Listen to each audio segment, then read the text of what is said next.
নমস্কার বন্ধুরা, আমি রোশনি ইচ্ছেদানার নতুন আরেকটি ব্লগে আপনাদের স্বাগত জানাই। আশা করি সবাই খুব ভালো আছেন। সুদূর কানাডা থেকে আপনাদের সবাইকে জানাই গুড মর্নিং। আজ রবিবার আর বাইরে হয়ে চলেছে অযোধ্যায় তুষারপাত। তবে আজকের দিনটা না অন্য যে কোনো দিনের তুলনায় একদম আলাদা। এইরকম ভয়ঙ্কর তুষারপাত কিন্তু আমরা এই আমাদের কানাডার জীবনেতেই প্রথমবার দেখছি। এখন এই সকাল 9:10 মতো বাজে।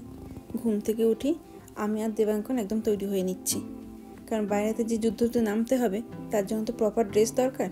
তবে আজকে এই দিনটার জন্য কিন্তু এখানে অনেকদিন আগে থেকেই আমাদের বেশ সতর্ক করে দেওয়া হয়েছে। আজকে তো এমনিতেই রবিবার, তবে যদি আজকে রবিবার না হয়ে সপ্তাহের মাঝে কোনো দিন হতো তাহলে কিন্তু অবশ্যই আজকে স্নো ডে হতো, কারণ আজকে স্নোফলের সাথে সাথে স্নো স্টর্মও হচ্ছে। আর সেটা শুরু হয়েছে গতকাল থেকে। শনিবার সকাল 11টা থেকে শুরু হয়েছে আর সেটা চলবে রবিবার বিকেল 4টে পর্যন্ত। এইভাবে কন্টিনিউয়াসলি একই স্পিডেতে এরকম বরফ পড়ে যাবে।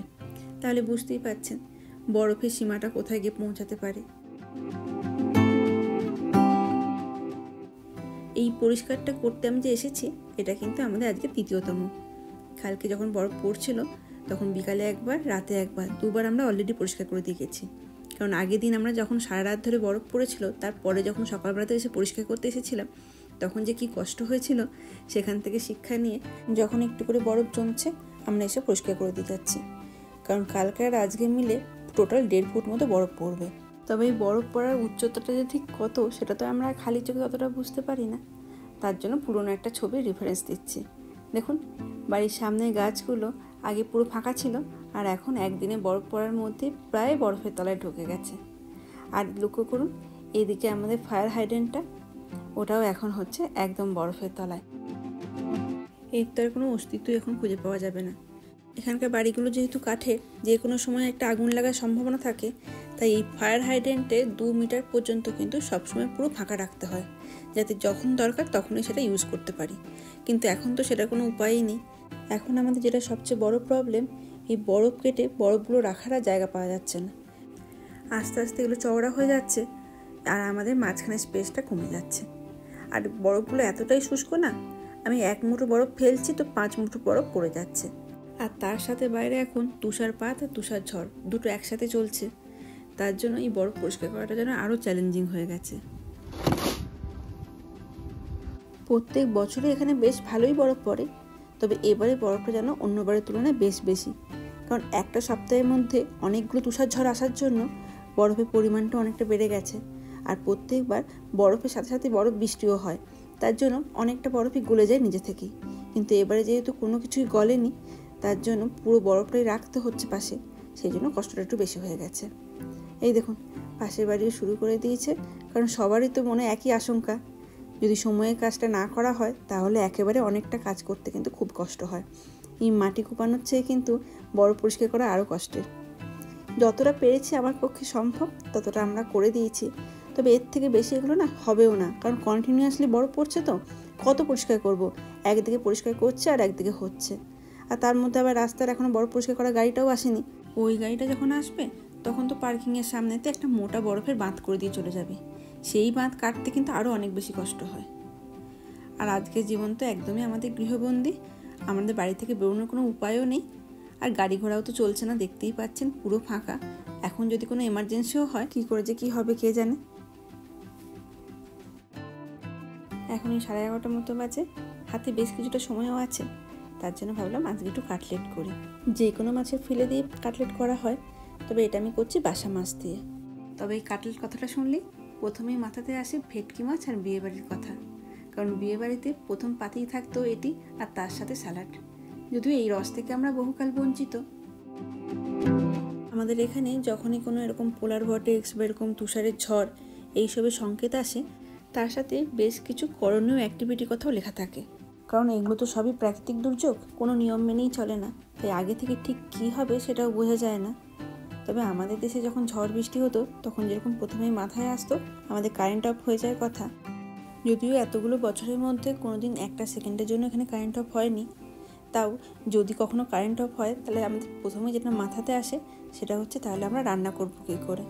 তো সেটার কথা ভেবেই আমি রান্নাটা কিন্তু আগের দিনই মোটামুটি করে রেখে দিয়েছি।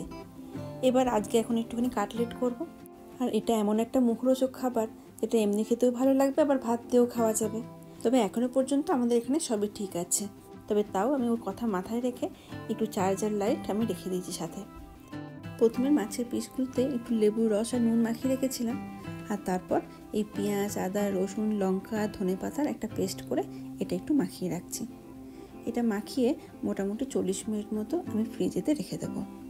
তাহলে বেশ একটু ম্যারিনেট মতো হয়ে যাবে, আর এই মাছের ফিলের মধ্যে এই মাখানো মশলাটার ফ্লেভারটাও ঢুকে যাবে। আর এখানে তাই কারেন্ট ছাড়া কোনোভাবেই চলার আমাদের উপায় নেই।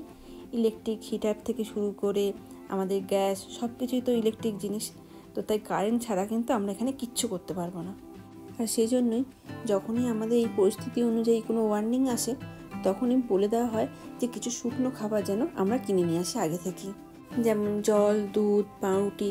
এই মাছটা তো এমনিতেই একটু নরম, তাই একেবারে ফ্রিজেতেই রেখে দিচ্ছি। একটু শক্তও হয়ে যাবে, তাহলে ভাজতে সুবিধা হবে। ততক্ষণে বরং আমার ব্যাকইয়ার্ডের কী অবস্থা হয়েছে দেখিয়ে নিয়ে আসি। এই দেখুন, এখানে এখন এমন অবস্থা যে যদি দরজা খোলা হয়, একটু আগে আমি দরজাটা খুলেছিলাম, আর তার জন্য দেখুন না বাইরের বরফগুলো সব ভেতরে ঢুকে পড়ছে। এই দেখুন, আর সঙ্গে ঝোড়ো হাওয়া দিচ্ছে তো সব ঝরঝর করে ভেঙে পড়ে যাচ্ছে, পুরো শুষ্ক তো বরফগুলো। তবে আমার ভয় লাগছে ওই ডেকটাকে নিয়ে, কারণ ওগুলো তো আর বাড়ির মতো অত মজবুত হয় না, হালকা কাঠের আস্তরণ দিয়ে এগুলো তৈরি হয়।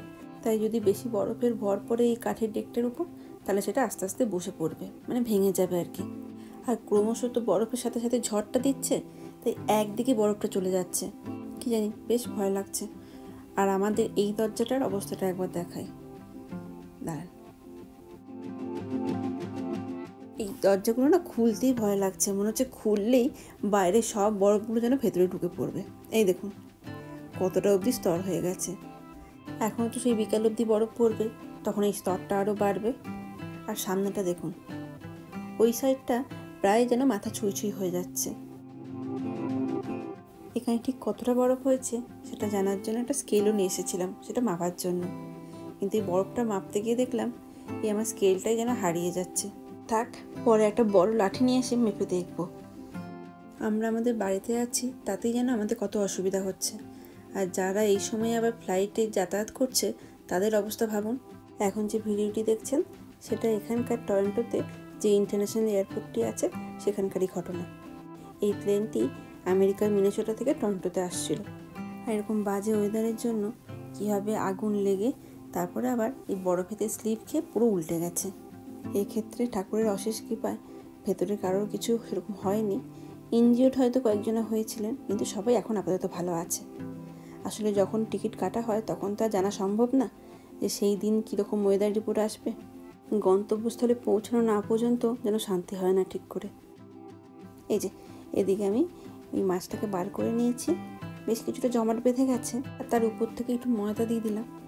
এখানে কর্নফ্লাওয়ারও দেওয়া যায়। আর এদিকে আলাদা করে দুটো ডিমও ভেঙে নিলাম, একটু ডিম ওই মাছটার মধ্যেও দিয়ে দিয়েছি। এবারে একটু দেবো ব্রেড ক্রাম, এটা বাড়িতেও তৈরি করে নেওয়া যায়। পাউরুটিগুলোকে একটু টোস্টারে ভালো করে শিখে সেটাকে একটুখানি যদি মিক্সিতে মিক্স করে নেওয়া হয় তাহলেই কিন্তু হয়ে যায়। আমার বাড়িতে ছিল বলে আলাদা করে বানালাম না। আর এগুলোর সাথে অল্প একটু নুনও মিশিয়ে নিয়েছি, কারণ এখানে আলাদা করে তার নুন দেবো না, যা নুন পড়ার অলরেডি পড়ে গেছে। এমনিতে প্রত্যেক সপ্তাহে উইকেন্ডের জন্য আমরা ওয়েট করে বসে থাকি, আবার এই সপ্তাহটা হচ্ছে আমাদের এখানে লং উইকেন্ড, মানে এই সোমবারটা হচ্ছে আমাদের এখানকার সরকারি ছুটি। গ্রীষ্মের সময় ছুটিগুলো পেলে বেশ আনন্দ হয়, মনে হয় যেন সামনাসামনি কোথাও থেকে ঘুরে আসি। কিন্তু এই শীতকালে ছুটিগুলো পেলে না এত বিরক্ত লাগে, এই সময় তো বাড়ির বাইরেতে বেরোতে ইচ্ছা করে না, তারপর আবার ঘুরতে যাওয়ার কথা।